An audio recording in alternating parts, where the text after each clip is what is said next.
Thursday, May 8th, here on the Just Baseball Show. That's Arm Lane. I'm Peter Apple. And today, a bad team draft. Both Arm and I have our big boards, and we have a list of 16 teams. These 16 teams are at 500 or below by the time of recording. And the draft will be, how confident are you that they can bounce back and eventually be a good team? Also, I want to discuss a certain interaction that Aram had with Max Clark on Twitter. A lot of great nuggets from Tigers prospect Max Clark in that thread. And then, of course, we'll end it with my last word. And stick around until the end because this last word, Aram, it's going to blow your socks off. And it's all brought to us by the sportsbook Born in Vegas. Remember, folks, use promo code JUST baseball when downloading BetMGM in order to get that first bet offer up to $1,500 back in bonus bets if your first wager loses. But remember, gambling problem, call or text 1-800-GAMBLER. Must be 21 years or older. Terms and conditions apply. Arm, we were texting beforehand. When we do drafts, we have to be dicks to each other Yeah. because one of us has to win. This is the Yeah. time where we got to get a little bit mean. But let's start on a positive. Your interaction with Max Clark on Twitter, he left a ton of good nuggets. Yeah, What were that's you cool. guys discussing?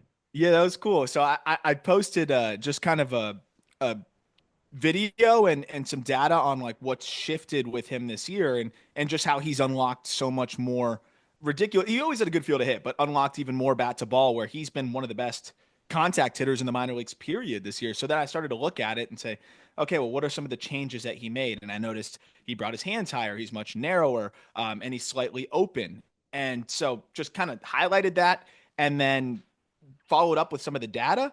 And then somebody in the replies was just being really annoying, and just being weird. And so I made a joke. And then Max Clark responded under that and said, cook him, which was really funny. And then I had to, while he was there, say, hey, you're the man himself. Like, can you tell me anything else other than what I noted, or like if that's correct about what you found? And he just talked a lot about basically the things that he worked on this offseason to be able to have a lot more barrel maneuverability. And it's really cool because Clark is works his ass off, and he really is one of those guys that seems like every time you check in, he's in the cage, he's working out, whatever it may be. But everyone was always talking about, oh, when Clark gets plus power, when Clark gets plus power. But how about the fact that he already is a good hitter? What about maybe he can turn into this like plus hitter? And he talked about training shapes, so really working on breaking balls all off season, and that was something that clearly stood out. His contact rate against breaking balls so far this year is up 20%. And then just finding better positions with his body, as he put it, to allow the barrel to interact, in his words, which means barrel interacting, meaning like when he wants to be able to adjust and maneuver that barrel, that it's actually able to do that. Because sometimes guys will get into hitting positions right before they start swinging where you want to try to get that barrel up or down, or just be more adjustable, and you can't.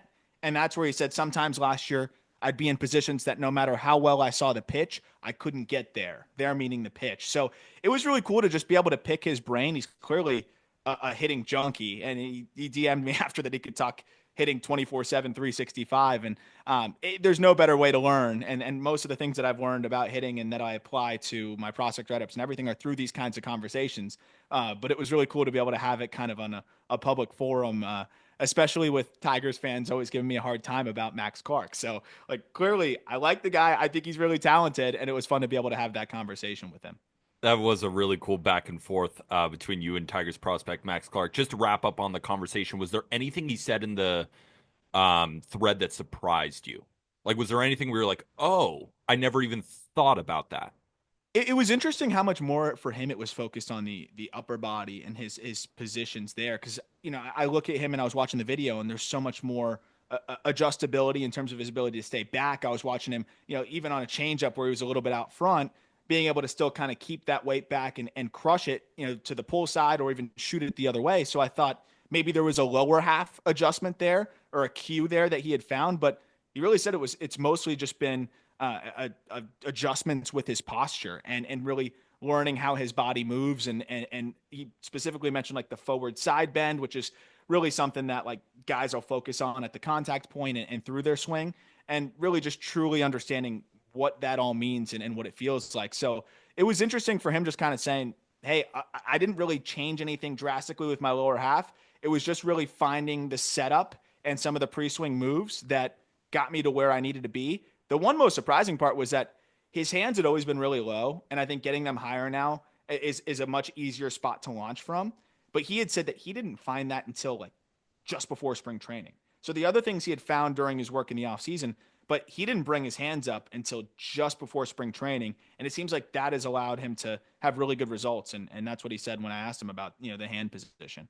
Yeah, you're doing the real scouting. The stat line scouting would totally agree with these changes because he is putting up a 155 WRC plus in high A to start the year through 24 games. That is the highest WRC plus that he has hit at any particular level.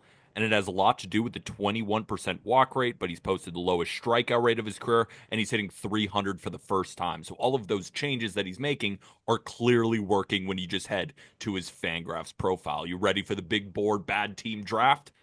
Yes. All Let's do right. it. So to describe what this draft is, again, we collected 16 teams. We started with 15 because at the time of recording, Wednesday, May 7th, middle of the afternoon, there are 15 teams below 500. The Red Sox are one of those teams, as are the Rangers. And now the Rangers play today against the Red Sox. So just in case the Rangers lose, they would be on this list. But if the Red Sox win, that means they're off this list. So we just decided for a draft, we're going to include all 16 teams. So the Rangers and the Red Sox are included in this draft, right? So 16 teams, we're going to go back and forth. I don't really think we need to do a snake draft. I think it's fine if we just go back and forth, Yeah. right? Not 1, 2, 2, 3, 3. You know what I'm Yeah. saying? And I think the ultimate goal Yeah. is that if we looked back on this at the end of the season, who would have the best cumulative record? I feel like is the Makes best way to go sense. about it. It's From not like here. who's going to draft like the most playoff teams or whatever, Yeah. because when you get to the bottom, I want to pick a team that's going to lose 105 games instead of 115. So Yes. like it's not just the teams that we think are going to bounce back and be contenders, though that will be the top end of this, and we'll probably clarify and justify like what we think they'll actually do. But there's going to be a point in time where it's just like you're picking who is less bad at the end, and then we'll probably have to look back on this at the end of the season and see whose cumulative record was a little bit better. Of And you, course, knowing us and the way these things go, they'll be it'll be tied. either the same record or one of us will win by one game, and it'll be a ridiculous game. I keep going back to our win totals that I won by winning one above you and one above Jack. Like Yes. it's so razor thin here, which is the best part about it. And I really like how you brought up the idea of drafting so everybody listening along can understand our confidence level Yes. versus just going through each team that's below 500. So we might be positive about a team as we bring them up, but you won't know how positive because we're drafting them. Yep. So, because it's your idea, you got the number one overall pick. I'm gonna stick to my guns here, Okay. because I don't want to like overwrite too much of my preseason opinions. And sometimes I think we can do that, where like you have all this opinion, it's really well thought out analysis. You've delved into the roster, and of course things change through the first month. But Yes. at the same time, it's still such a long season that maybe a lot of what you initially believed will still end up settling in and coming true. And so, as much as I wanted to still kind of gravitate towards the Rangers, and with that description, even the Braves would kind of fit that bill, I'm going to stick with the Boston Red Sox. Wow. And I'm going to go with them. And there's a few reasons why. One, super bullish on them, obviously, before the year. And I know you were too. Yeah. Two, I think they're a team that's going to get better as the season progresses for multiple reasons. I think, one, you look at just the fact, and the Tristan Casas thing really stinks, but they have the number one hitting prospect in baseball waiting in the wings that can get up there and jolt them. You have young players that seem to just be getting better and better every time you check in. Alex Bregman's playing at a ridiculous level. And you have one of baseball's best farm systems where I think they're going to be quite aggressive when needed to continue to add to this ball club. And I think that's the biggest part for me as well. I think you look at the AL East in general, I think it's relatively wide open. And I struggle to believe that this Red Sox team is not going to settle in and start to put it together a little bit more. It is surprising because it doesn't feel like they should be 18 and 19 right now. And and Walker fortunately avoiding, a major IL stint. He even said that he would probably have pitched through it if it was the end of the season. They just got Giolito back. Crochet's throwing the shit out of the ball still. I still love what they've got going on there. And I think if they need to address some things, they easily can do it. So they were number 2 on my big board, and I'll get to my number 1 pick a little bit later. I was talking about it with Jack. I'm still a little bit confused about the Red Sox, and the reason is they've had a really easy schedule so far. They've only played 11 games against teams over 500, which is one of the lowest marks in Major League Baseball. And against teams over 500, they are just 4-7. So Oh, that that's weird. doesn't make me feel good. But what Yeah. does make me feel a little bit better, what do I always talk about? The one run game rule. How those games, they're toss up games. Sometimes you land on the right side, sometimes you land on the wrong side. Yeah. They have 9 of them. 9 one-run losses, Aram. Whoa. That's another stat that just throws a wrench into my original stat, right? Yeah. Yeah. So, yes, they've had a really easy schedule so far and they haven't been performing, but they've been unlucky in that easy schedule, right? When we look at the Red Sox, they have a plus 12 run I was differential. about to say that. That's actually pretty surprising. You I know think what I'm every other team with a run differential, the Twins are in that conversation as well. But yeah, plus 12 run differential, you should be over 500. They should be over 500, but then you have to factor in that they've been playing a bunch of teams that are not very good.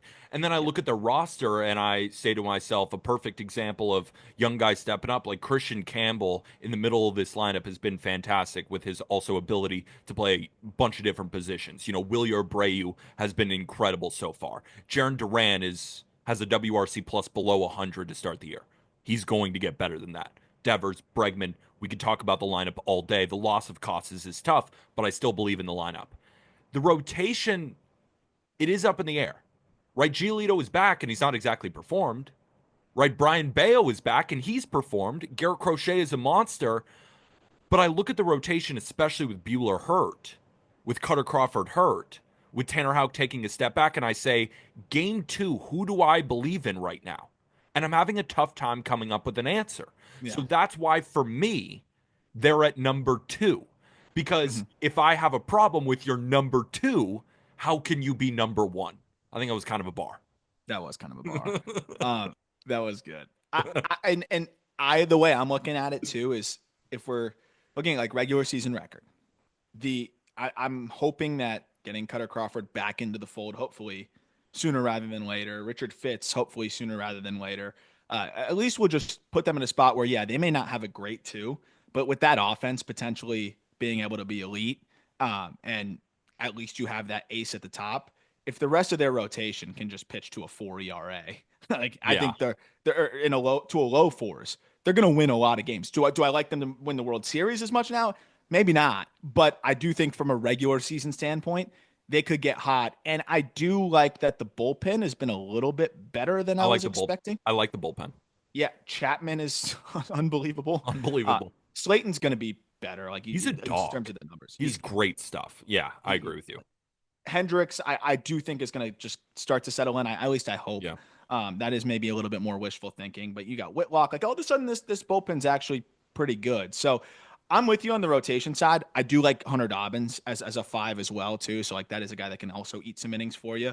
But it is a little bit of a different look than what we had. But again, we just broke down their farm system on the call up, and it really is one of baseball's best. And with the way this team is set up, and I think with the AL East still being mostly up for grabs, I know the Yankees have been the best team, but they're 2.5 games up on a Red Sox team that is in the below 500s draft right now. Um, I think they're going to make an aggressive play too at some point, and you imagine it's for a pitcher that could be the jolt they need. So the number 1 team on my big board, I'm glad to get them at number 2. Already won the draft, suck it arm. Give me the Atlanta Braves. The Atlanta Braves right now are 17-18. And if you haven't paid attention to baseball in the last week, you might be surprised by that because the Braves started off as one of the worst teams in Major League Baseball and they've been slowly making their way back. Now, you might call me a hypocrite because you'll see that they are also 5-11 against teams under 500, right? They have won 11 of their 17 games at home. So on the road and against good teams, they have not been good, which is not exactly a good segue into number 1 on my big board. But it goes back to my preseason predictions when I did say that the Braves would be the second best team in Major League Baseball. Now, that opinion has changed, but I'm not going away from the fact that I think at the end of the season, they will be a top 10 team in Major League Baseball. When talking about do I have confidence in a number two? Yes.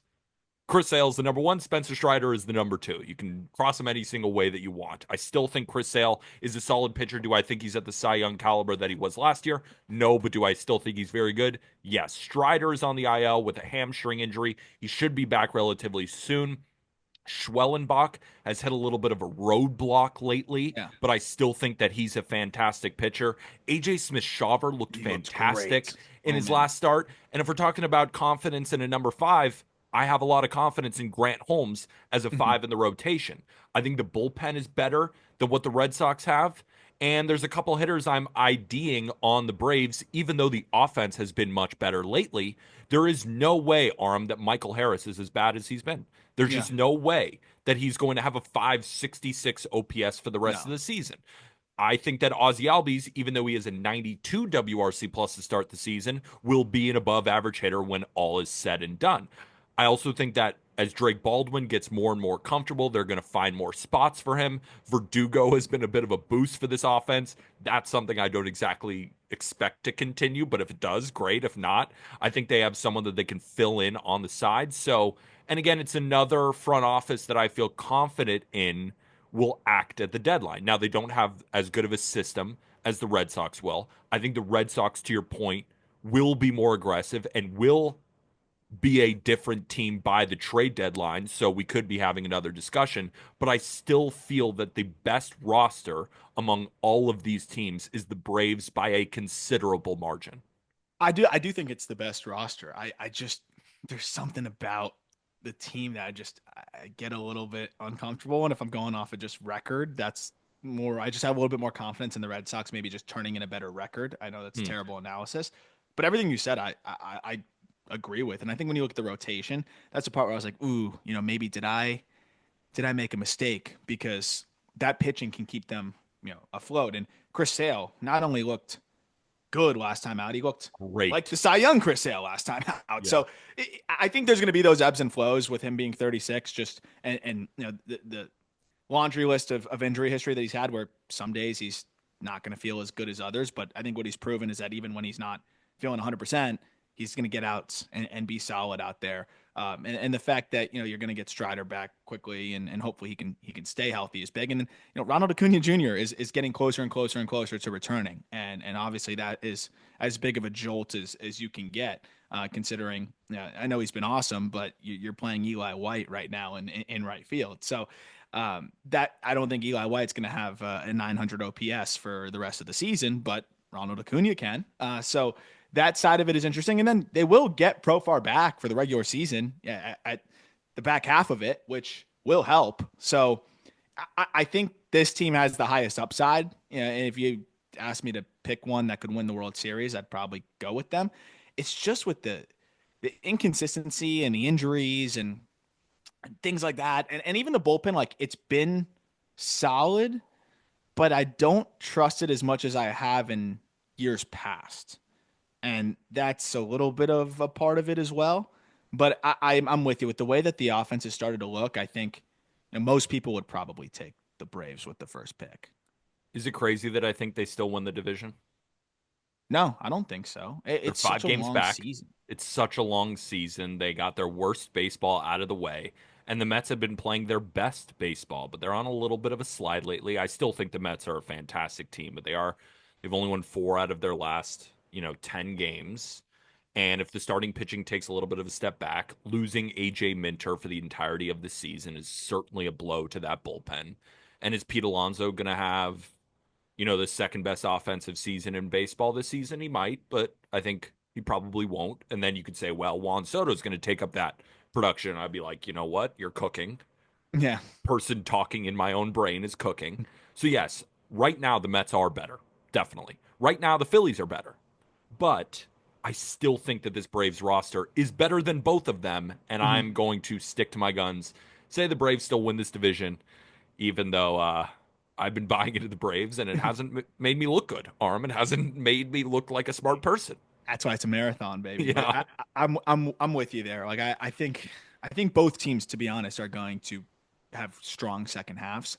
I am definitely betting on a Craig Breslow like mega deal here to go I get like it. another stud. And if he doesn't, then yeah, I probably lean towards the Braves. But I'm expecting Breslow to cash in again here and go get a stud, especially because of the return they got for Priester. So you even have a little bit more capital to work with. So I think I know who you're going to take with the third pick because they are Yeah. also third on my big board. Yeah. I mean, the Minnesota Twins, right? No, the Texas Rangers. You, The I'm going to Rangers. take the Twins really high, and Oh, you're I not going to know. like it. You're not I going to know. like it. I know.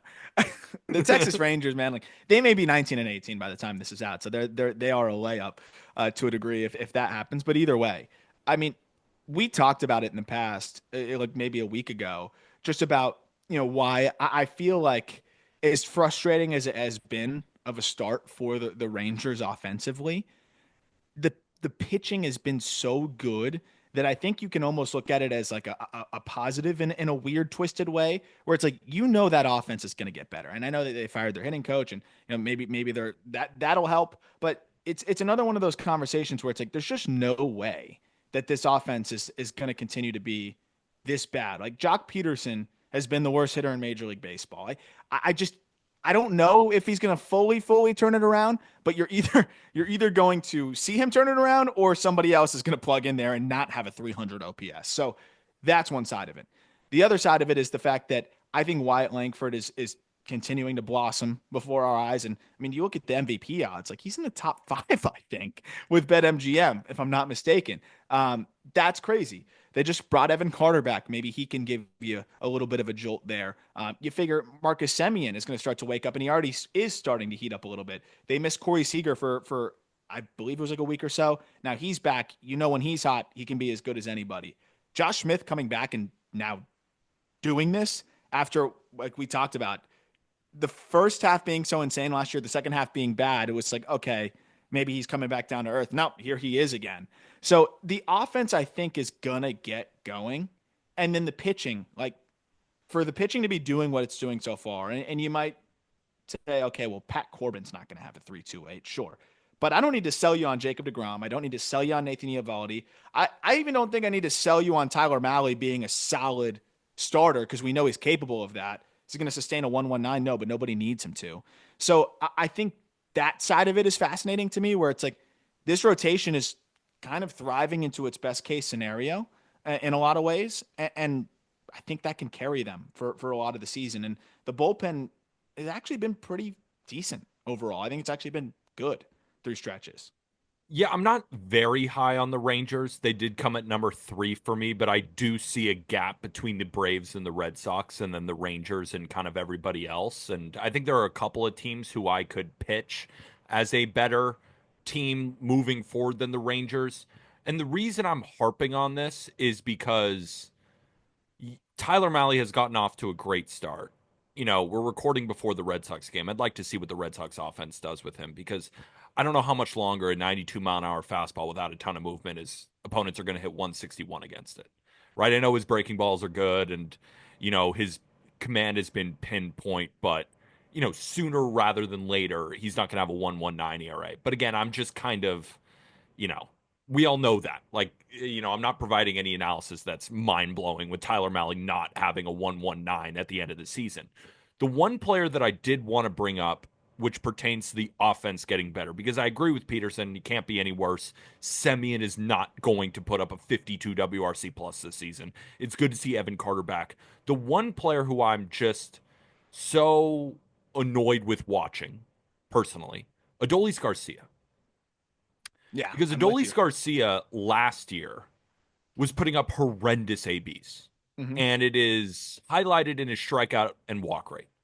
And this year he's cut down the strikeout rate a little bit, but he's not walking. Like his plate discipline, I just feel like sometimes he gives away at bats. Hmm.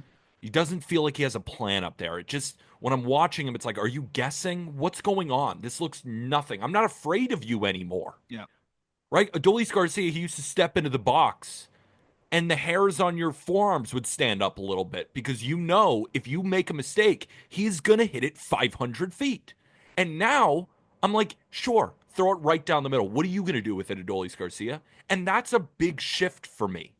Now, you could look at his 336 X Woba compared to his 300 X Woba, and you could say, well, he's probably going to get a little bit better because he's still hitting the ball really hard. And he might.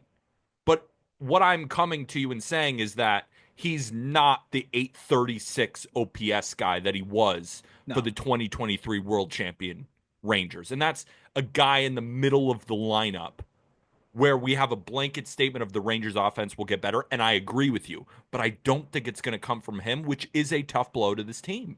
And maybe I'm Yeah. wrong. Maybe I'm just No, I wrong. It's been too long now and he's getting older. And I'm like, are you going to change your approach back to 2 years ago? I don't know. So it's been tough to watch him. I was talking about that with Jack. It's like I'm kind of wondering how much longer they're gonna let him struggle. Like, is it gonna be the entirety of the season? Do they address a corner outfield eventually with somebody else? Like, I'm interested to see. He's earned with the postseason performance in the past, and just the flashes that he can have. He's earned the right to maybe struggle a little bit, but it's not like he was good last year, as you mentioned. It was a 684 OPS last year, so it, that's one area where I am a little bit concerned. But you also look at like Jake Berger getting sent to AAA to go work on some stuff. He was terrible in the first half last year too, and then he was one of the best power hitters in Major League Baseball in the second half. So that is a guy that I do think can get back up, get hot, and jolt that offense. And Mm-hmm. the reality is like they are not going to be 24th in slugging. No. There's no way they're going to be 28th in on base percentage. I can't fathom that. Are they going to be second in starting pitcher ERA? Probably not, but I think they can absolutely be top 10, especially with a healthy DeGrom and Eovaldi. Like, I'm just never going to bet against that He's guy. the man. I love what we were seeing from Leiter before the blister, and I still think like he's going to get back and pick up where he left off there. And then the Rangers do have a fair amount of trade capital too, and we know they're aggressive. So that is another team that I do think is going to make some moves. Hopefully they can get Kumar Rocker back at some point this year. They are going to get Kyle Higashioka back at some point in the next like few weeks, I believe, or at least within the next month or so. It's a strained intercoastal, whatever the timeline is on that. But I do think there's enough irons in the fire for them to kind of get the offense going. I'm with you on like maybe the pitching regressing a little bit, but if Tyler Mahle is a three for them, that's still a pretty good situation there with Yeah. Leiter as a flashy four. And look, maybe Corbin found enough to be a five that doesn't automatically lose you games. But if not, I think you can find a number five option. I love Emiliano Teodo in the minor leagues. I think that he ultimately ends up being like a closer piece for them, but they're going to bring up Teodo at some point this season. And I think he's a guy that will come out of the bullpen and be a pretty good weapon for them, though I know it's been a little bit of a rough stretch for him in AAA. They've got some other guys too. So I believe in this Rangers team, and I think they're talented enough to kind of put it together. My number 4 pick, it's razor close, razor thin. Give me the Houston Astros.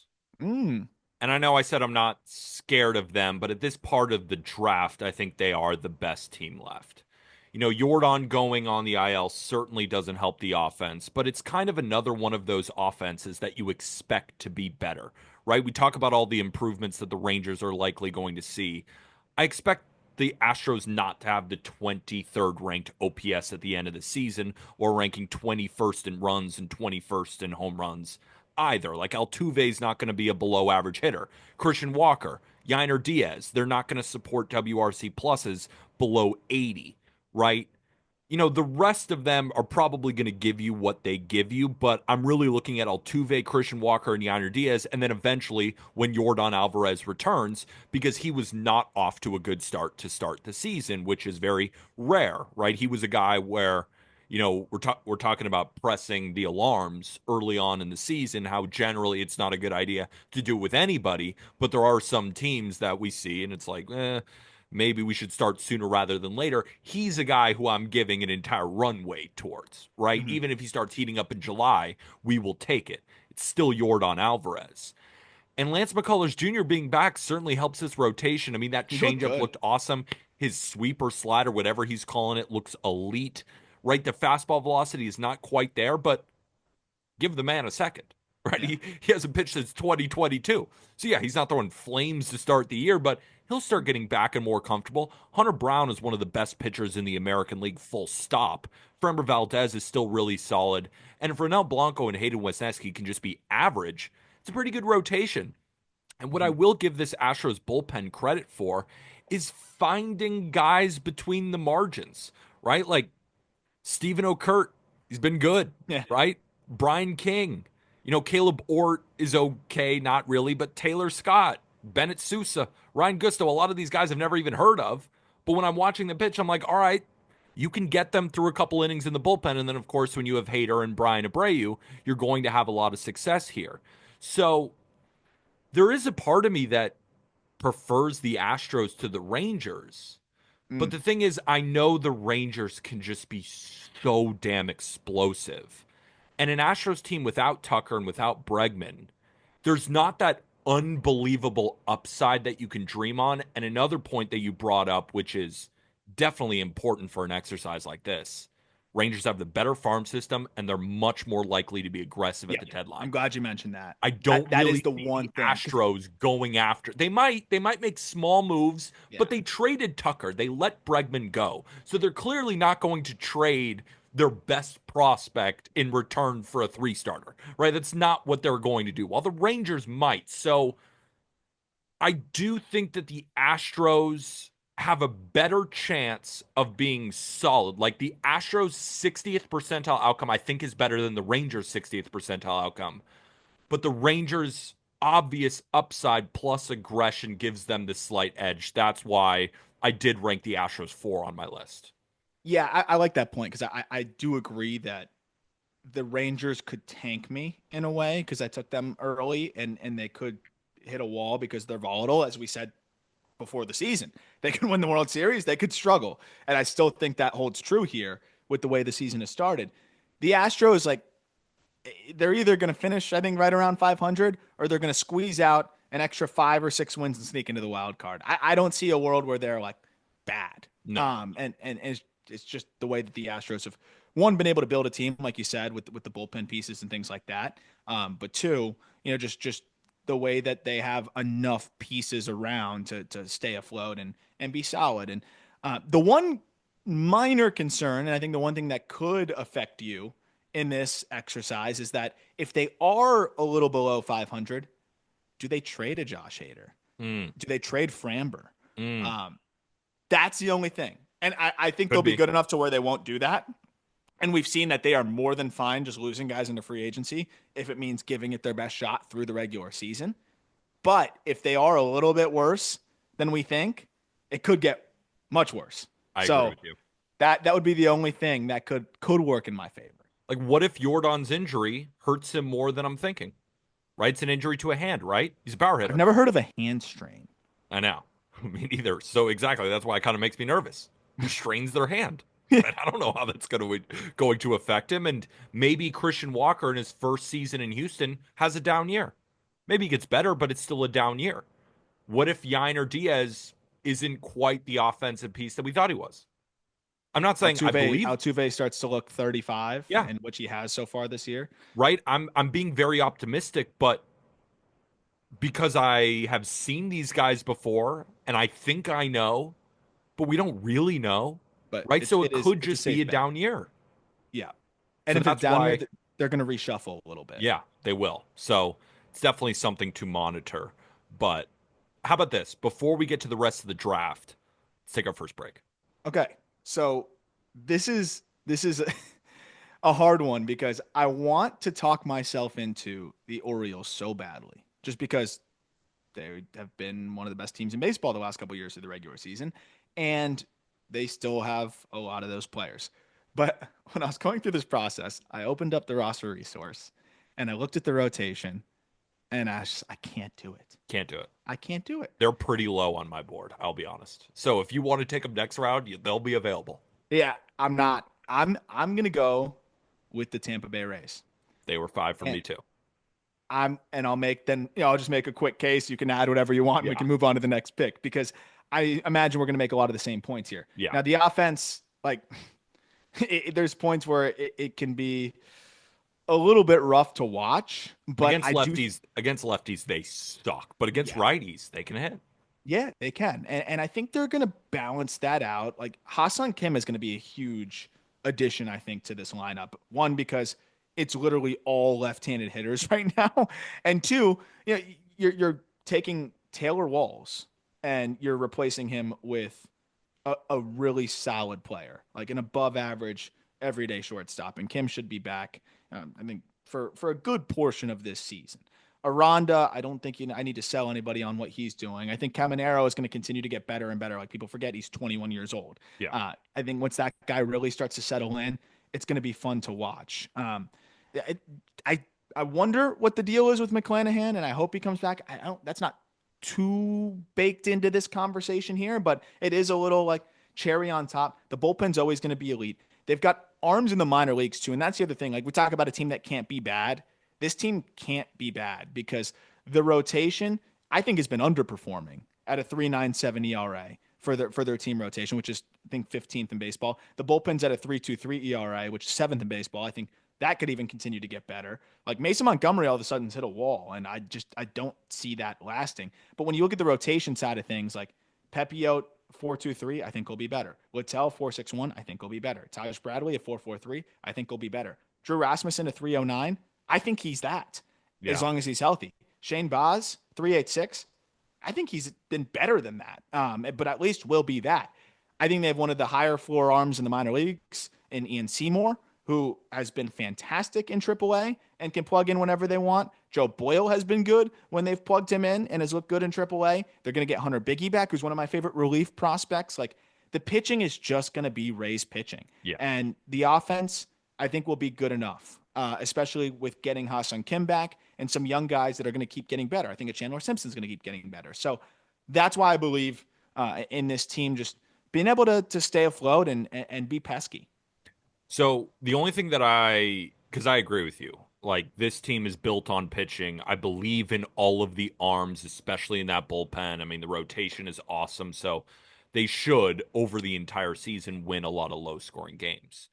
And I want to come to you and say, Brandon Lau is going to be much better arm. Of course he is. He's got a 65 WRC plus. And then I'm thinking to myself, well, if he is he going to be on the team? Yeah. You know, there's an element to that. And another bat that I wanted to bring up, and I'm curious if you've been watching him lately. Chandler Simpson looks a little bit overmatched right now. I know Yeah. he had like a 2 for 5 day, if I remember correctly, against the Yankees. I remember that game and I was watching him, but just watching him in May so far, I mean, the numbers through 6 games, he's got a 479 OPS. Great. It's a 6 game sample. But what I am saying is he got so much hype coming up. And for good reason. He's the fastest baseball player I've ever seen with my own two eyes. And I mean that. Billy Hamilton put them all on the line. I'll have Chandler Simpson race him, and I think he's going to win. But here's the thing: that's the only thing that he's grading out well Yeah. above average in, right? He's not even playing good defense, No, right? If that's you that's look the at how point. he's grading out on defense, he's actually a huge detriment to the Rays. So I agree with you. Junior Caminero is going to go through ups and downs. He's 21 years old. Is he going to be the MVP that we think he'll be in a few years tomorrow? No. But is he still going to be a good hitter this year? Yes. Is Yandy Diaz going to get better? Yes. But then is Yandy Diaz going to be on the team? I don't know how this Yeah, those team are those are two wrinkles for is sure. going to operate at the deadline. That's why I look at this team and I'm like, you know what? If I knew they were keeping everybody and they were going to go for it, I might take them over the Rangers because of Yeah. how confident I am in the pitching staff and how confident I am in Brandon Lau being a better hitter than he's been so far, Yandy Diaz, all of these guys. Yeah. But I'm not confident that some of these guys are on the team, Yeah. right? So that's why for me, I do think that the Rangers, the Astros, and the Rays are all in the same bucket. Yeah. Yeah. And but with different, very different looking teams, which is Way interesting. It's different. just what I love the pitching situation. I love the pitching depth, and that's was a big sell for me. And then on top of that, I do think Kim is just going to be a jolt for them in a lot of ways, especially being able to hit lefties. And then Josh Lowe, like I love Josh Lowe. He hasn't been available all season, and hopefully he'll be back relatively soon as well. And Jake Mangum was awesome for them, switch hitter, so it gives him a little bit from the right side, and he strained his groin, but he'll be back as well. I just think if they can piece together the offense just enough, that pitching can keep them afloat. So I feel good about their floor as well. So next team up for me, and I have the Rangers, the Astros, the Rays, and this team graded pretty close to each other. And it's all going to be about, who has variance going their way, how do they act at the deadline, where are they going to be at that certain point. Give me the Cincinnati Reds for my next Mm, pick. I look at the offense and I see an offense that is 14th in OPS. They've been solid so far, right? Even though Spencer Steer has a 58 WRC plus, Matt McClain has a 66 WRC plus, TJ Friedel has been well below average, and maybe TJ Friedel is a below average hitter, but I think when we look at the end of the season, his OPS will not start with a 6. It will start with a 7. I think the same for Matt McClain, and I think the same for Spencer Steer. Gavin Lux has been a great addition to this team. Ellie mm. De La Cruz is still one of the best players on earth. At what point do we say Noelvi Marte can be a good piece for this team, Arm? I think we have to start saying this because the at bats look great and he's hitting the I shit know. out of the I ball. know. Like, he is he a 131 WRC plus guy? Probably not, but is he above 100? Probably. And then Tyler Stevenson back at catcher. I really like the offense. And then with Nick Lodolo finally being the guy, being healthy, I feel Yeah. so good about him behind Hunter Green. Brady Singer's really stepped up and just given this team innings. And can we just shower Andrew Abbott with as Yeah. much praise as humanly possible? As every underlying metric says he should retire after every single season. And he's like, screw you. I'm just going to keep pitching. I'm just going to keep hitting my spots. I'm just going to keep the ball off the sweet part of the barrel. And I'm going to shove. And then, right, when we talk about arms in their minor league system, they have like 4 who I actually feel good about being a Major League 5 right now, or they could trade. Right, the bullpen, there's a lot up in the air. Alexis Diaz got sent down, but they seem to have found a good trio at the back end with Emilio Pagan.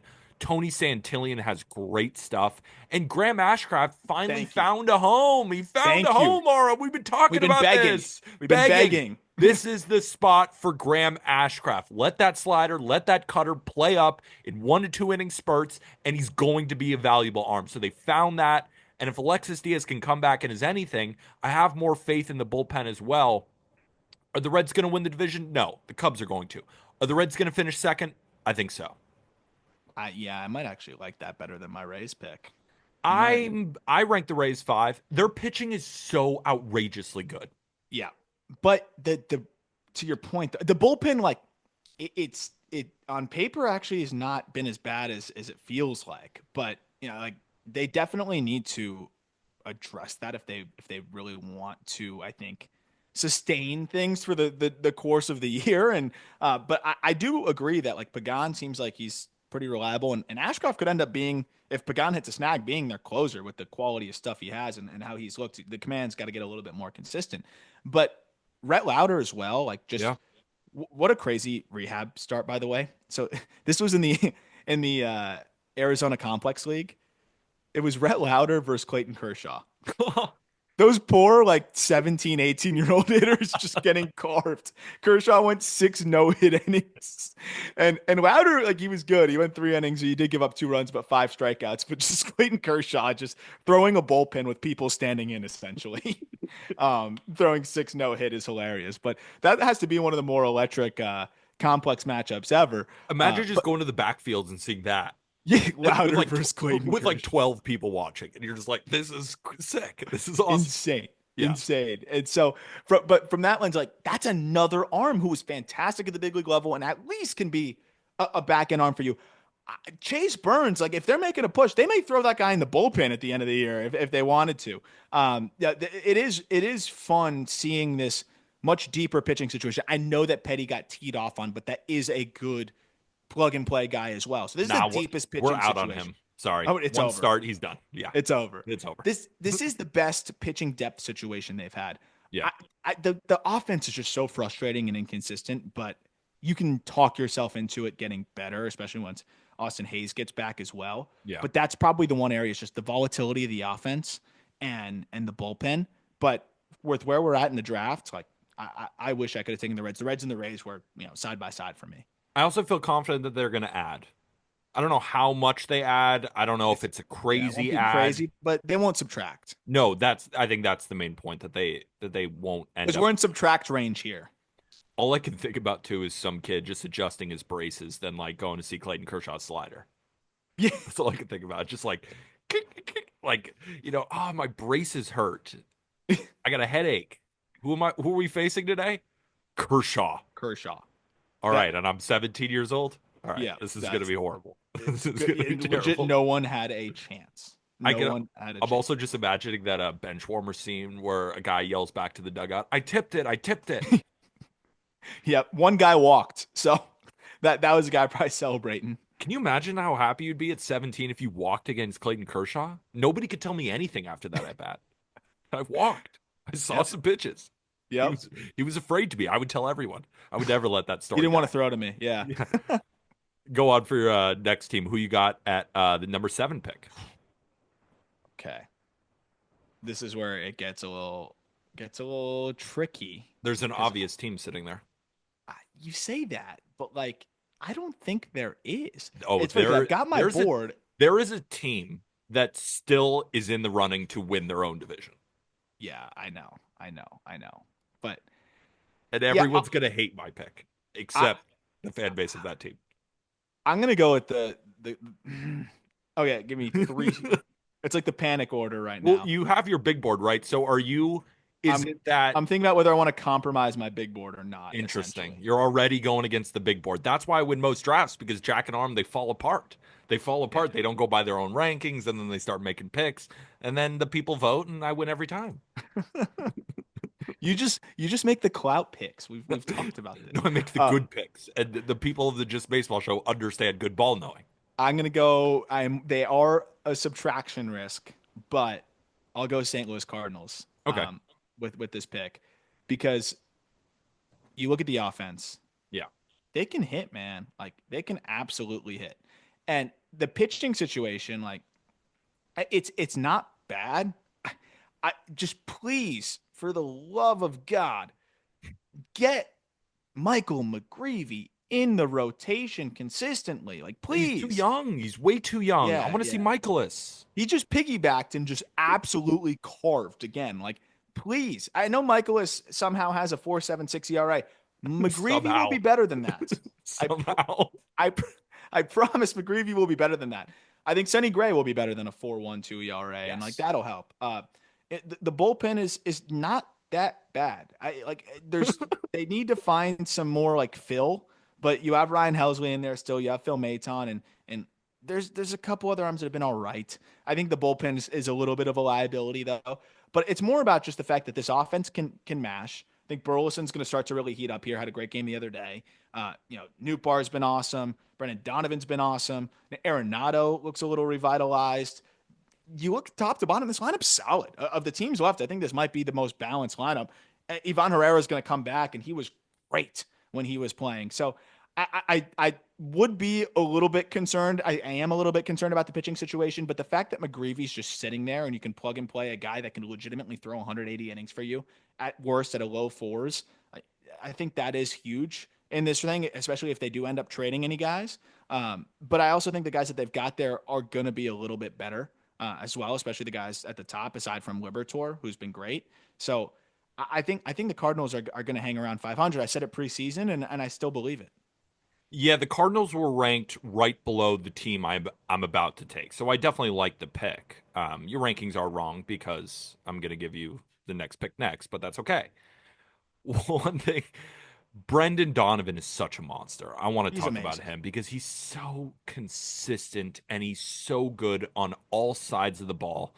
And when Brendan Donovan comes up with runners in scoring position or something, like even if he doesn't get the hit, he's going to make the right baseball play. Like he's the guy where if we're talking about who's the best at playing the game of baseball, I'm not even talking about the most talented, who hits the ball the farthest, who runs the fastest, none of that. I'm talking about guys who understand the game of baseball. Like Brendan Donovan is on a short list. Can Yeah. play any position.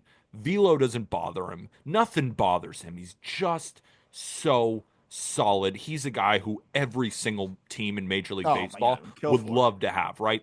Like I think he could probably replicate what Tommy Edman is doing in LA if he's just in a bigger market in a you know He is in a one. He's games that 1.5 WAR matter player. more. He already is a 1.5 win like total already. And I want to just also shout out Arenado, Yeah. full WAR because Yep. he's already picking it again better than he was last year. He just looks a little revitalized. Like if he's a 750 OPS guy and he's defending like he has been able to in the past, stud. And I think Wilson Contreras, slow start. I still think he puts up like a 140 WRC plus this year. Like he mashes, and now he's just playing first. And then Sajazi, like the one concern is, okay, well, maybe they trade Arenado or whatever. Sajazi was awesome. He might be the best performing hitter to get optioned in a long time. He's not Arenado, but you do have guys that can immediately plug in if they do subtract. But they are a subtraction risk if they're struggling. Yeah. So officially, after I give this pitch, I will stop being a sarcastic tool because that's how I'm coming across right now. But it's because I have so much faith in the Minnesota Twins. Twins fans, stand up for me for a second. Yeah, have we gotten off to a little bit of a rough start? Sure, we're 16-20. But guess what? We have a +9 run differential, which is better than the Kansas City Royals, which is better than the Cleveland Guardians. Why? Because we're getting unlucky here, folks. We're getting unlucky with a couple of injuries. I promise that we're going to be back this season. Who's back?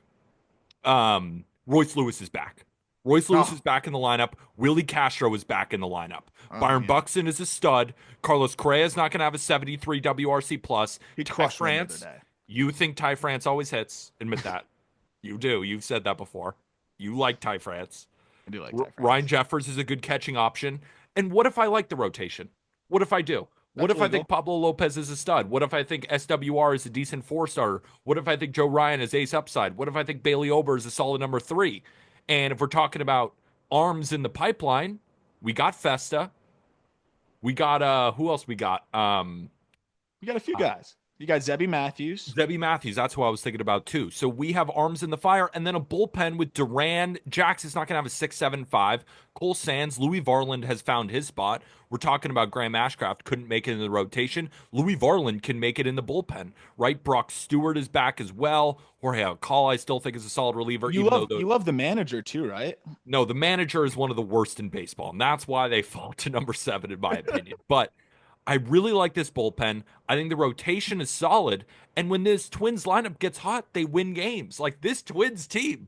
I know you and Jack are done. I understand. And everyone listening is done hearing us talk about the Twins anyway. So I'm basically talking to Twins fans and a wall at the same time. And I don't care. I'll stand on the island alone. I still think that the Twins have a good shot of making the playoffs. I know it's crazy, but the American League is wide open, and I'm telling you, this roster, what is the Rangers roster that much better than this? Is the Astros roster that much better than this? The Rays roster, I don't think is better than this, but I just believe in their pitching. Yeah. It's a good team. Yeah. I mean, Griffin Jax is not going to be this bad. That's for sure. And when you have Sands, Jax, Duran, like that could be a problem, for hitters. And the big thing too is Luke Keyshaw was such a nice addition to this lineup because you do have a lot of swing and miss at points, though they have mitigated that well this year. They're actually been above average in that department. But generally speaking, like the offense can get cold when guys, your key guys start to strike out a fair amount. And also just like, I just think there's something about Keyshaw's game where he's just going to grind out ABs. He's super patient. He's going to walk at a good clip. And, they don't walk a ton. That's for sure. So I loved what he brought to the table, and he was awesome out of the gate. It's a fractured forearm. He shouldn't be out too long, and I think him being in the fold there, it is a really nice addition and balances out this lineup well. I could see it. In terms of teams that are left that actually have the upside to do something, they are by far, I think, the best option, because as much as the Orioles offense is great, you need to be able to do it on multiple sides to make that run. And they have the ability. Also, the Joe Ryan sweepers were just, I don't think I've ever seen anything like that. I don't think I've ever seen anything like that. So if Joe Ryan and Pablo Lopez are pitching to the peak of their abilities, you're wishing for a lot, but if they are pitching to the peak of their abilities, and Ober and SWR and Paddock are just 50th percentile outcome, they can absolutely make a run if the offense is doing what they're supposed to do. I know there's a lot of ifs, but like, that's usually what it requires for a team to be good, and they have enough there. So I don't think it's crazy at all. This team just breaks my brain and frustrates me. And seeing the way that they just withered away and died last year, like I don't know if I've seen a team quit like that in a long time. And that was just one part of it for me. But Who knows? New year. Can I be real with you and the listeners of the Just Baseball show for a second? Yeah. If you actually put me up to a lie detector test, I'd take him third. I would. I would take them third. I would take them above the Rangers. I would take them above the Astros. I would take them above the Rays, the Reds, Cardinals, you name it. But then I'd be looked at like a psycho, and nobody would want to You listen to already me are, so you might anymore. as well have just done it. I might as well. I should have just done it. You know what? You're Change my already draft there. picks. Just give me the Twins and pretend I just took the Reds. Can we propose a trade? Yeah, I'm trading my own draft picks. I want the Twins up higher. I want their wins to matter more because they're gonna start winning games. Like they are a good team. When I see a lineup and I see Correa, Buxton, and Lewis, and a bunch of other guys who I have faith in, What? and Pablo Lopez is on the mound, and in game two, Joe Ryan is on the mound, and if they go six, I get Duran and Jackson Sands and all these guys, we're gonna win. So We're gonna win games. The problem is you're not going to see a lot of lineups that say Correa, Buxton, and Lewis at the Yeah, same but when time. I do, it's gonna be awesome. For right now, we got it. They'll be 5-0 in those games at the end of the year. Good wins, though. And they're going to be dominant wins, and they're going to be by a lot of runs, so the run differential is going to look good. And then I'm going to come back at the end of the season when we were unlucky. When the Twins were 77 and 85, and I'll be like, they were unlucky, guys. They weren't healthy all year, and then I'll have a pass. I like it. So I like the hole I've dug myself into. Who's up for your next team? A team that's dug themselves into a bigger hole. This is where I'm going to go with the upside of the Orioles and just pray, because they're too talented in a vacuum, and they don't even need to pitch well. They just need to not be awful at pitching.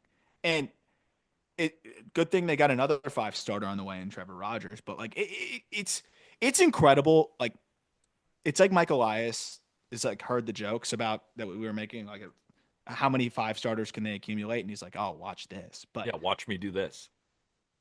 I don't know what the latest is on Grayson Rodriguez. Have we gotten an update on that front? He's on my fantasy team, and he's just sitting on my IL spot. And I click the link, and it's like Grayson Rodriguez is hurt. Yeah, so I can't find anything. He's expected to be in the rotation by end of May. Yeah, I don't mean to laugh at that. No. I more just mean that it's just like we haven't heard things that we're not getting updates. Like Grayson Rodriguez was on the show, phenomenal guy, phenomenal pitcher. I hope he's back soon. The reason why I'm laughing is just because how do we not have an update? That's the only reason. Yeah, it's brutal because teams love to do that, dude. Yeah, like so annoying. Minor leaguers, Kevin McGonigal's been out for a month. Not a peep.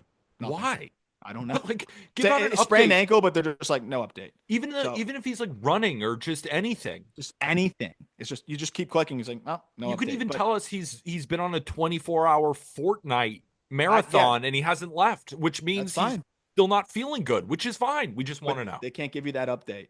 Yeah. If Grayson's back by end of May, Eflin, it's a strained lat. I don't know how long, but that's not going to wipe out the whole season, presumably. So you have two internal upgrades there. Offensively, they've been shockingly bad. They're 26th in batting average, they're 27th in OBP, and they're 19th in slugging. They're also striking out as much as any team in Major League Baseball. Like they're 28th in that department. But Gunnar is gonna get going. He's Gunnar freaking Henderson, and he got a late start due to injury. Jackson Holiday is heating up. He is good. He's not just, and I'm not just saying that because he's off to a good start. Like you can see it. The way he sits back on a ball and can hit it to all sides of the field. Like he is a good player. He's feeling it. Yeah. And then Colton Cowser is a stud. He's going to be back, I think, at least in the next month or so. I think it was 60-day IL dated to March 31st, but he's not out for the season. Westberg gets a strained hammy. He'll be back. O'Neill, neck inflammation. We'll see what that entails. But like those are all really good players that are going to be back. And this offense can be up there with just about any, especially if Cedric Mullins is playing at the level that he is playing at right now.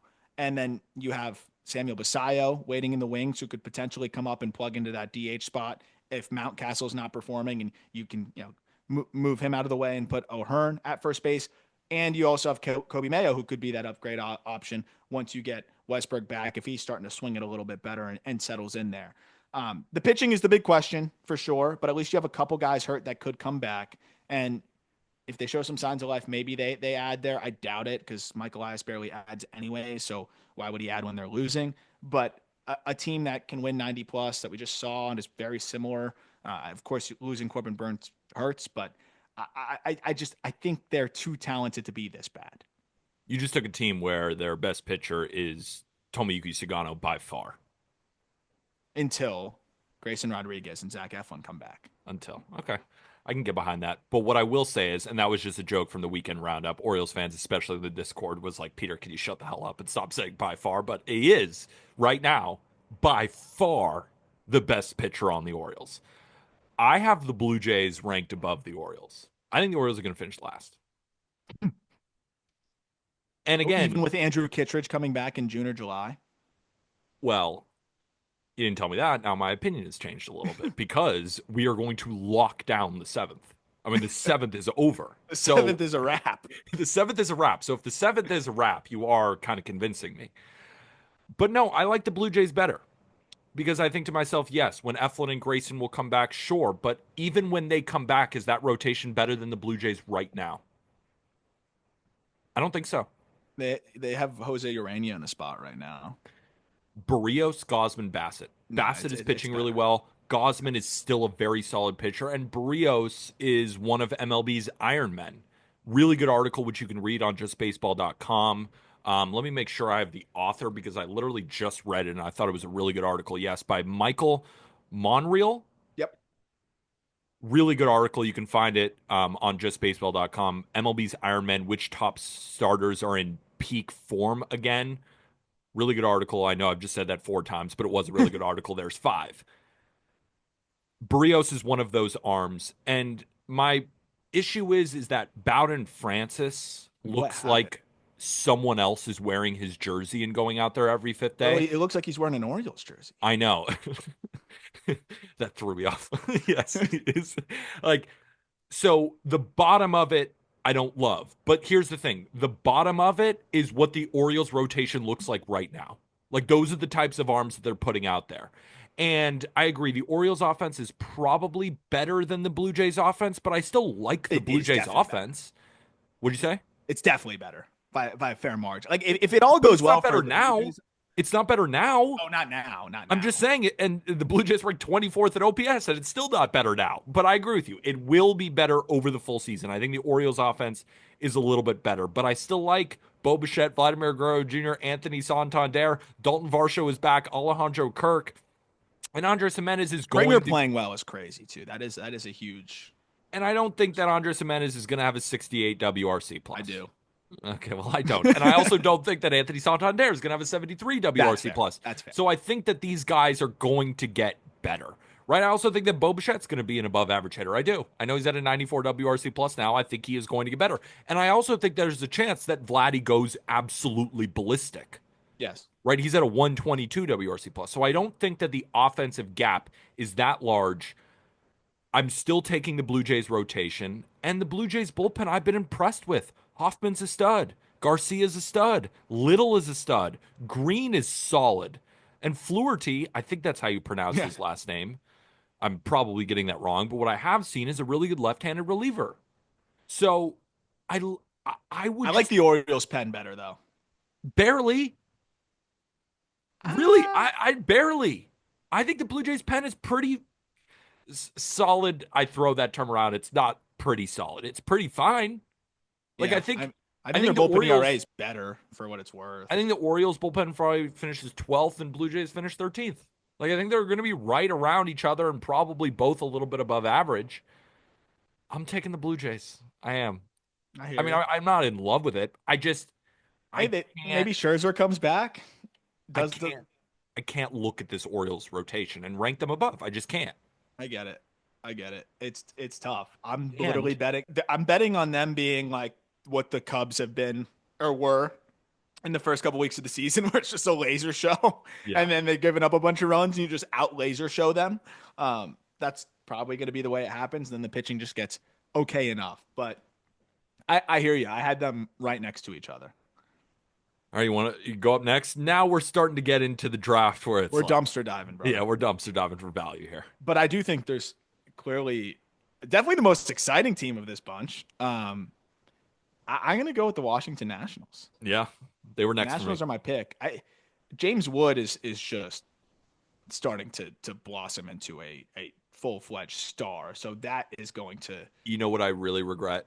You know what I really regret? Just trying to poke some fun at UNB, be like, maybe James Wood isn't that good because I didn't really mean it. And now every single time he hits a home run, I'm tagged at his post. And Nationals fans just killing me. And I'm like, I didn't even really mean it. But at the end of the day, like I say a lot of dumb shit sometimes, and I have to stand on it. And Yep. I foolishly tried to poke at Aram Well, just what's to funny even is it. say, and I took a side. I don't even really believe it.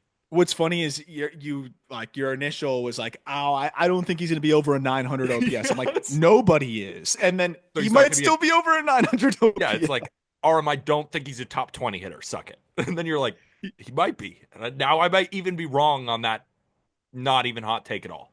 And that's the craziest part. Yeah, He's been that's the that craziest good. part. So you got him playing it at that level. Abrams looks fantastic. Yeah. Nathaniel Lowe's doing exactly what they acquired him to do, being above average bat for them.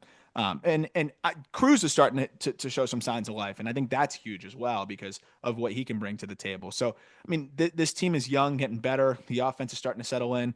Gorb just being able to headline that rotation with how bad it's been in recent years is Leading the huge. And league then in strikeouts, leading baseball in strikeouts right now. It's awesome. nasty. That's awesome. And then Irvin and Parker are fine. Like they're Yeah. solid. I think a little bit better than fine, especially Parker. Solid innings eaters for you. Like I know that that's not great, but that's so much better than they've had in the past. So the pitching is as good as it's been in several years. The offense keeps getting better and better. I love where they're at in that regard. And then the bullpen, it's not good, and that's probably an area where it can do them in. But you know, we're dumpster diving here, so I feel good about them being kind of ahead of the Angels, Marlins, Pirates, White Sox, and Rockies by a pretty good margin. Is it fair to almost say that we went too fast saying we're going dumpster diving? Like, I don't think the Yeah, I Nationals. don't think this is fully a dumpster. No. But then as we get to the next teams, we're actually going to have to We're actually start to dumpster dumpster diving. dive. But before that, our last break. All right, I'll be the team to draft the Angels. And, I'm coming into it. That's a very negative intro. The Nationals are 14 and 20. They've lost 8 of their last 10. Their run differential is way out of whack. They've just gone on a horrific stretch lately. And they have looked horrific, but they did get off to a good start. But now with Mike Trout hitting the IL, it's just tough to see this lineup truly bouncing back. Like Zach Neto is a stud. He is the guy that the Angels are going to build around. He is their shortstop of the future. Nolan Shanwell, I keep looking at the age that he's just 23. So I it's like, know. what am I even going to say? But this year, what is he? Soler probably is what he is. An average hitter is going to give you some power, but it's not really going to give you anything else. Taylor Ward, he's gone off to a He's bad going to be better. start. He's going to be better, but how much better? Logan O'Hoppe is already off to an amazing start. And then you look at the rest of their lineup and, you're grasping at straws. You look at the rotation. I think Soriano is a very good arm. I think especially when he faces teams for the first time, what I've noticed, like they get thrown around a little bit. I mean, that high 90 sinker is disgusting. His knuckle curve is really good. His splitter is really good. And Kikuchi, I think, is just a solid middle of the rotation starter. Like, I think on a very good team, he'd be a very good number 3, and you'd feel confident in that.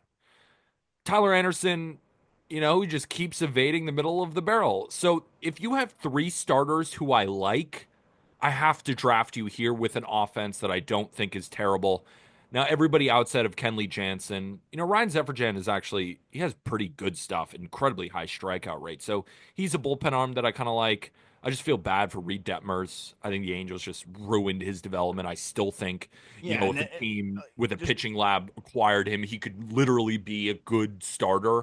yeah. But, I think the Angels are. Would you pick him next? Like, would you have picked a I had different them team over them? next. I had them next because Mike Trout's not out for the season. It's a knee No. contusion, so like he'll hopefully be back, and he's still Mike Trout. But this might be the worst bullpen with Ben Joyce out, like of all time. This is Yeah, it's not good. they have a 70 ERA. Yeah. Like it's obviously not of all time, but like they're throwing Ryan Johnson out there like and using him like he's Mariano. But it's like he's throwing like 3 days in a row. They're putting him in like in the beginning of the season, it was crazy. Kenley Jansen looks like he just signed the retirement contract there. Um, it's the team ERA out of the bullpen is 7.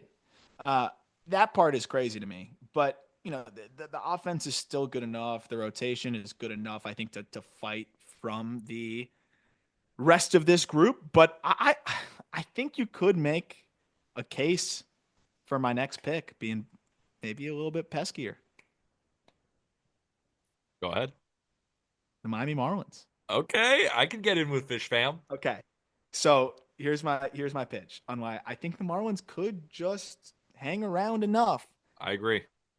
Look, the lineup is not good on paper. Like I get it. I get it. But Just the way you say things sometimes makes me giggle. I don't even know why. It's like, yeah, all you said was, well, it's not good. I don't know. It's the way you phrase it. Go ahead. the starting pitcher ERA, what do you think it is? I can't get over how bad Sandy's been. I don't, it's like I almost don't want to watch. It's like It's tough. He was better last time out, though. I know the results didn't look great. It was better. yeah, TJ affects guys differently, I know. but 6.56 team starting pitcher ERA. That is not going to be that bad. There's just no shot. Better than the Angels bullpen, though. Yeah. The offense has been okay. 251 batting average, Okay. 314 OBP. That's 10th and 16th, respectively.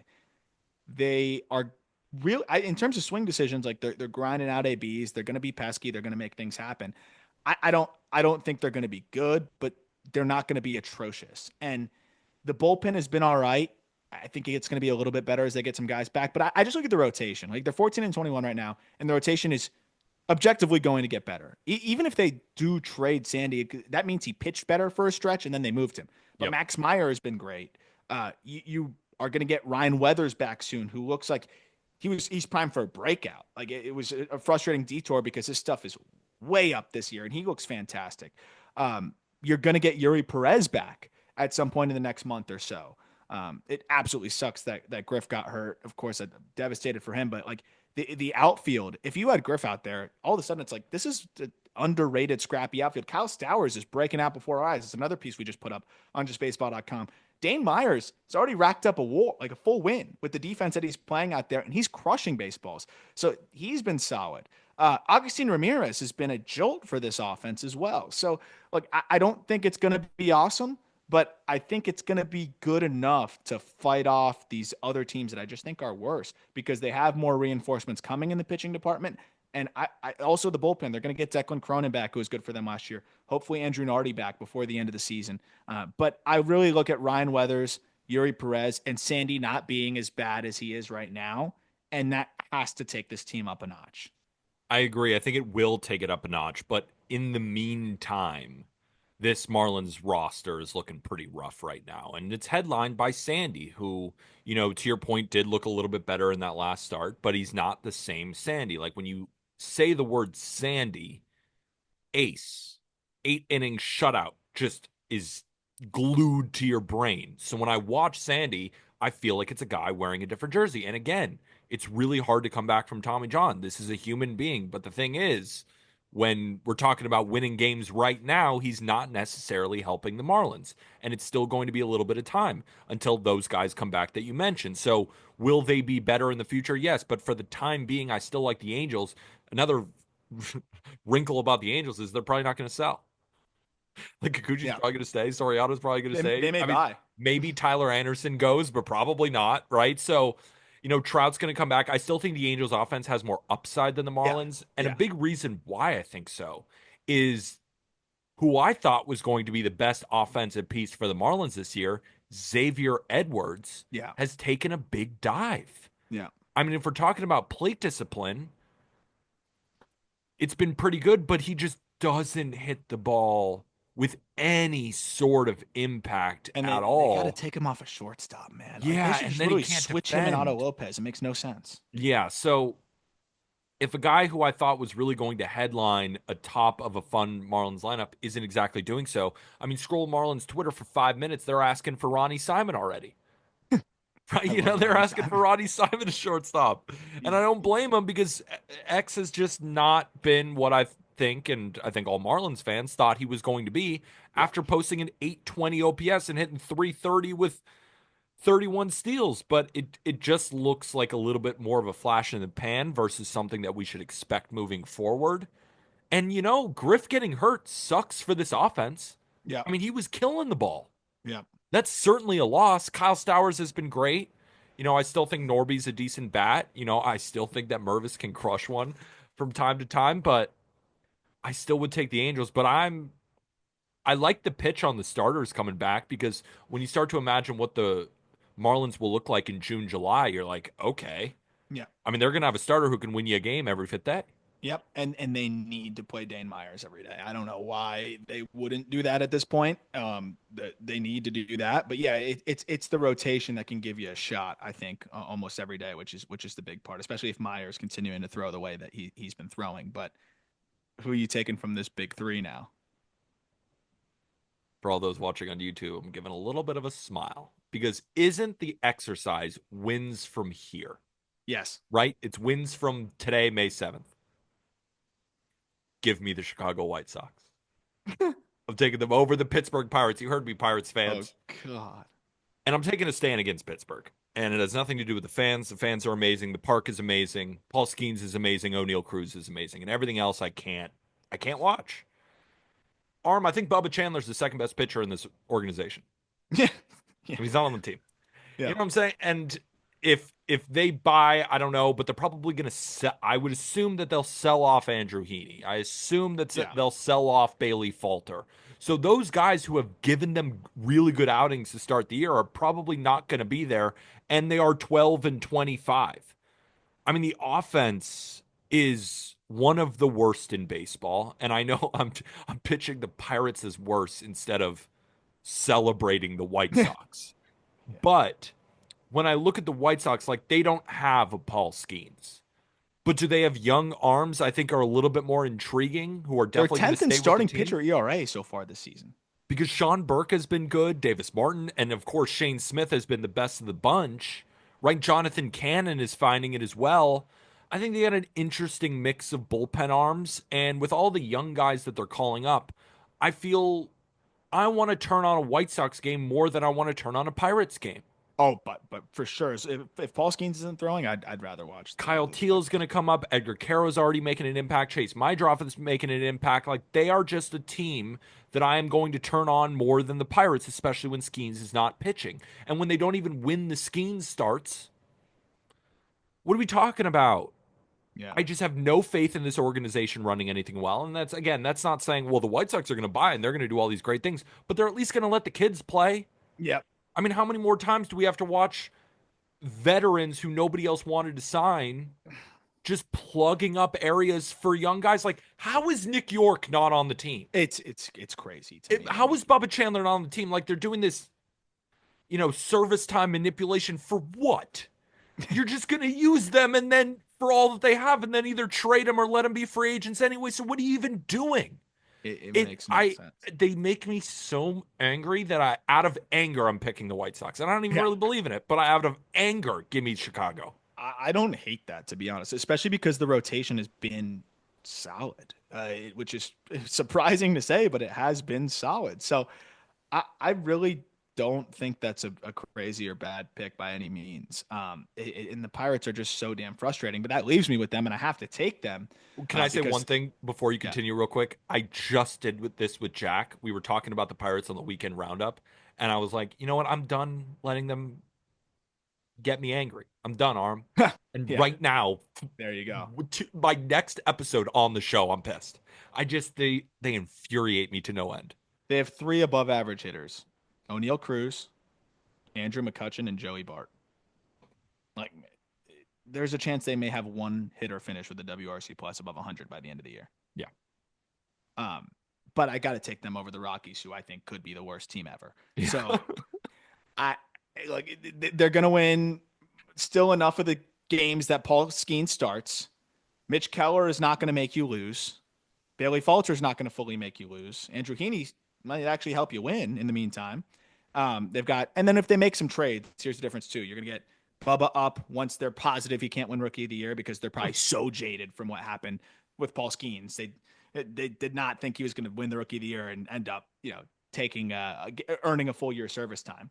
Uh, I don't know what the deal is with Jared Jones. I don't know if I can even count on him coming back. But like Billy Cook should even be up there at this point. They've got other guys that could get up there and maybe help the offense a little bit. But you look at the pitching, if they trade some arms, Braxton Ashcraft is great. I think that's another guy that can get up there and plug in. Thomas Harrington, again, is really solid. And then you have Mike Burrows, who's a solid arm. So I think they can plug in enough intriguing arms if they sell. Whereas, like, I mean, I think the AAA rotation you could all plug into the Rockies for the most part. So that's a big part of it for me. And then you're going to get Spencer Horwitz back, who probably will be the only other guy with the WRC plus above 100 when he's healthy. It sucks that Nick Gonzalez got hurt because he was putting some good swings on balls early in the season through the first couple games, but it might have been the first game actually. But it'll be better. Connor Falefa will come back. It'll be better. It's not going to be good. It'll be better. So that's it really. Enjoy the Rockies. For the last pick, I'm taking the Arkansas Razorbacks. They got Monte Harrison. Yeah. The Rockies, sure. I mean, we don't even need to break it down. I mean, Brenton Doyle's going to be better. Ryan McMahon. Yeah, why can the Rockies overtake the Pirates? Is there any scenario? Actually, I'm in such a headspace, so mad at the Pirates, I'm actually going to give you a pitch that they'll be ended up better because we know they win around 40% of their games. Zach Agnes. I told you. Zach Agnes. Ride Zach Agnes is back and just let him go like 4 or 5 innings every single time. You and Jack must be having a field day on the call up because I remember I was talking about the Rockies like trashing him. He's like, "What about Zach Agnes?" He was the same as you. He was like, "Hey, relax. We have Zach Agnes. We love Agnes." I do think Brenton Doyle is going to be better than a 72 WRC plus. I think Ryan McMahon's going to be better than a 54 WRC plus. Jordan Beck has provided actually some decent offense, as has Hunter Goodman. Michael Tolley is not going to be the worst hitter on planet Earth this season. I think that's a decent take. Nick Martini is not going to be the worst hitter on the planet this season. I think that's a decent take. Kyle Farmer's not going to be the worst hitter on the planet this season. Alan Trejo might be the worst hitter on the planet. Yes, but as long as you have everybody else, you can put it on El Amador, who has a 46 WRC plus compared to Trejo at 34. The rotation. All right, I'm done. Zach Agnes. Yeah. I can't do it. Zach Agnes, Seth Halverson, take us, and Jake Bird. I think we just actually had an article on justbaseball.com about Jake Bird. Jake Bird has been great this season. From Patrick We'll Lyons. give him that credit. Absolutely. They're going to get Tyro Estrada back. They are going to get Tovar back. Yeah. They're going to get Tovar back. Maybe Chris Bryant plays a game or two. I think I screwed up my draft going White Sox Rockies while I just let you have the Pirates. Enjoy. So, just to recap, my team: Braves, Astros, Reds, Twins, Blue Jays, Angels, White Sox, and Rockies. I could be in trouble, or I'm going to look like a genius. Yeah. Because people are going to hear your team, which is the Red Sox, the Rangers, the Rays, the Cardinals, the Orioles, the Nationals, Marlins, and Pirates. You might win it. You went clout. You went clout. Oh. You went clout. Role reversal. Role reversal. You ready for my last word? Yes. So before we get into the last word, hopefully everybody enjoyed this episode, and the best way to support, rate and review on Spotify, Apple Podcasts, subscribe, comment, and like on YouTube. What do you think about all of our takes? Who would you have drafted in front of which team? Let us know in the comments section below. If you want to join the best baseball group chat in the world, damn right it is, our Discord, you can find the link in the episode description. Every channel, every part of baseball has been a blast to start the season. And then, of course, I'm rocking my hat, Arm's rocking his hat, and he's rocking the athletic tee. Go check out the Just Baseball merch store. Arm, have you ever heard of the Emu War? No. You've never heard of the Emu War, huh? No. So just from hearing that, what comes to your head when I tell you about the Emu War? Like animals, like emus at war with each other? No. It was humans against animals, and the animals won. So I'm going to take you back to 1932 in Australia. So in Australia, there was an unsuccessful military operation that deployed to combat a large emu population. So you know what an emu is? It kind of looks like an Yeah, it ostrich. looks like an ostrich. Yeah. So because those emus were seen as a threat to the crops that they were all growing in Western Australia. I forget the name of the exact city, but I'm going to not look up the name of the city to not embarrass those people living in Western Australia. We're going to keep the name of the city out of this.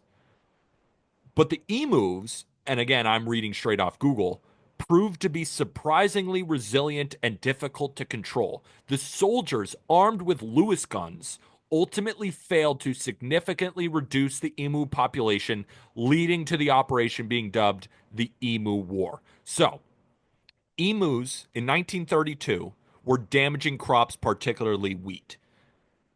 There was military intervention. The government dispatched the Royal Australian Artillery, equipped with Lewis guns, to control the emu population. The military attempted to herd and shoot the emus, but the birds, again, I'm reading off Google, proved agile and difficult to hit, often scattering into small groups. Despite firing thousands of rounds, the soldiers only managed to kill a relatively small number of emus. The war became a source of amusement and satire due to the absurdity of the military attempting to control a flock of birds with machine guns. And as the operation continued and continued not to work, calls for more humane methods of control emerged. Eventually, the military was withdrawn, and the government later implemented measures like emu proof fence to manage that population. And ultimately, the emus came out as victorious in this war. So, first thought was machine gun. Second thought was fence. Correct. What year was this again? 1932. This is not the 1700s. This is No, not, this is recent. the thing that I realized is like one or like two people ago, like we were not the One, brightest. just one generation, our We were parents. not the brightest, and I know that like our grandkids are gonna make clown us for stuff too. But like that seems Like super my dumb. grandpa believed in the twins in 2025. Yeah, yeah. Like, it's just crazy. That is good. That was really good. I like that. I'd imagine they try the fence first before spraying machine guns. If nowadays, Can you imagine how embarrassing that is? Like your military goes out, they have to call you in, and you don't get the job done. like those birds, man, they were fucking elusive. Imagine that happens in the United States of I thought America, you were gonna how our tell me like people one would of them just react. like one of them picked one up and started returning fire. Can you imagine? Oh, All that's right. good. That's good. That was a good one. I like that. So that'll do it for this episode. We will be back tomorrow for our Friday episode. For Arm Laden, I am Peter Apple. We will see you tomorrow. With that, thank you, everybody.